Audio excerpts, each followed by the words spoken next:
அப்புறம் நான் 1/4 கிலோ மீன். Hi friends, நம்ம இன்றைக்கி மீன் குழம்பு வைக்க போகிறோம். நான் 1/4 கிலோ நகர மீன் எடுத்திருக்கேன். உங்கள் ஏரியாவில் இந்த மீனுக்கு வந்து என்ன பேர்னு கமெண்ட் பண்ணுங்கள். வெங்காயம், வெள்ளைப்பூடு, பச்சை மிளகாய், மாங்காய், தக்காளி, கருவேப்பிலை, தேங்காய் அரைக்க வந்து ஜீரகமும் வெங்காயம் வச்சுருக்கேன். ஒரு கொட்டைப்புளி ஊறப்பட வச்சுருக்கேன். 2 ஸ்பூன் மல்லித்தூள், 1/2 ஸ்பூன் வந்து மிளகாய் வத்தத்தூள், மஞ்சள் தூள். இது வந்து குழம்பு மிளகாத்தூள். நீங்கள் குழம்பு மிளகாத்தூள் உங்கள்கிட்ட இல்லைன்னா நீங்கள் சாம்பார் பொடியை ஆட் பண்ணிக்கலாம். கடாய் அடுப்பில் வச்சாச்சு. நான் வந்து தாளிக்கிறதுக்கு நல்லெண்ணெய் தான் யூஸ் பண்ணுறேன். மீன் குழம்புக்கு நல்லெண்ணெய் வந்து நல்லாயிருக்கும். இது மீன் குழம்பு, சுண்ட வத்த குழம்பு, வத்த குழம்பு, மீன்ஸ் இந்த குழம்புக்கெலாம் வந்து நல்லெண்ணெய் வந்து நல்லாயிருக்கும். எண்ணெய் காஞ்சிடுச்சு ஃப்ரெண்ட்ஸ். நல்லா நான் இப்போ வந்து கடுகு, உளுந்தம்பருப்பு போட்டிருக்கேன். அப்புறம் கொஞ்சம் வெந்தயம். ஓகேங்களா? நல்லா 2 பொரியுது தான். வெங்காயத்தையும் வெள்ளைப்பொடியும் ஆட் பண்ண போகிறேன். கருவேப்பிலை,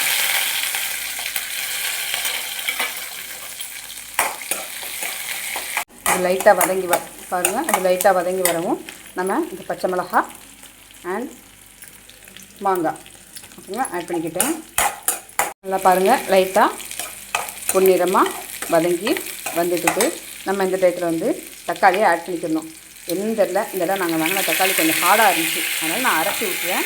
இல்லைனா நான் எப்போவுமே நறுக்கி தான் போடுவேன். நறுக்கி போட்டு தான் வதக்குவேன். பாருங்கள் ஃப்ரெண்ட்ஸ், தக்காளி நல்லா போட்டு இது இன்னும் ஒரு 5 நிமிஷம் வந்து நல்லா சிம்மில் கிடந்து எல்லா கிரேவி மாதிரி நல்லா வரட்டும். பாருங்கள் ஃப்ரெண்ட்ஸ், எல்லாம் சேர்ந்து நல்லா கிரேவி மாதிரி வந்துடுச்சு. நம்ம இப்போ வந்து இதில் வந்து நம்ம எடுத்து வச்சுருக்கோம்னா மசாலா, அதை எல்லாத்தையும் சேர்த்து ஒன்று போல் ஆட் பண்ண வேண்டியதுதான். பாருங்கள், ஆட் பண்ணிட்டேன்னா அடுப்பை இப்படி ஆட் பண்ணும்போது சிம்மில் போட்டுக்கிறோங்க.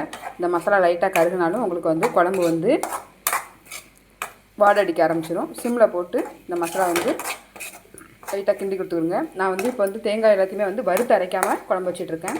உங்களுக்கு வறுத்தரைச்சி வைக்கணுன்னாலும் சொல்லுங்கள். அடுத்த வீடியோவில் வந்து நான் வறுத்தரைச்சி குழம்பு வச்சு காமிக்கேன் மீன் குழம்பு. நீங்கள் எப்படி வைப்பீங்கன்னு சொல்லுங்கள். இந்த குழம்புல ஏதாவது மிஸ்டேக் இருந்தாலுமே நீங்கள் அக்கா இதை மாற்றுங்க அப்படின்னு சொன்னாலும் நான் மாற்றி அந்த ஸ்டைல்லையும் வச்சு உங்களுக்கு காமிக்கிறேன். பாருங்கள் ஃப்ரெண்ட்ஸ், நான் அந்த புளியை வந்து கரைச்சி எடுத்து வச்சுருக்கேன். அதை நான் வந்து இதை இப்போ ஊற்றிக்கிடுவேன். ஓகேங்களா? லைட்டாக மிக்ஸ் பண்ணி கொடுவேன். நான் வந்து கம்மியாக குழம்பு வைக்கிறனால கம்மியாக மசாலா எல்லாமே ஆட் பண்ணியிருக்கேன். நீங்கள் நிறையா வைக்கிறதா உங்களுக்கு ஏற்ற மாதிரி நீங்கள் மசாலா வந்து இதில் வந்து கொஞ்சம் கூட்டிக்கிடுங்க. நான் வந்து அடுப்பை வந்து கூட்டிக்கிட்டேன். கொஞ்சம் புளி வந்து கொதிக்க ஆரம்பிச்சிட்டு இப்போ நம்ம வந்து அரைச்சி வச்சேன் தேங்காய் விழுதையும் ஆட் பண்ண போகிறோம்.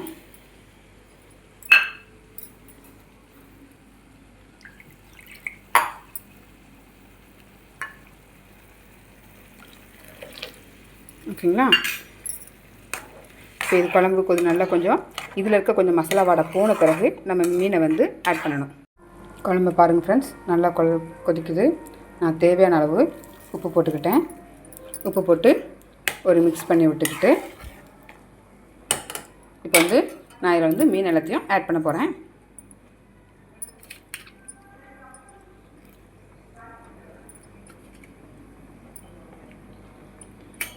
ஓகேங்களா? மீன் ஆட் பண்ணிட்டேன்.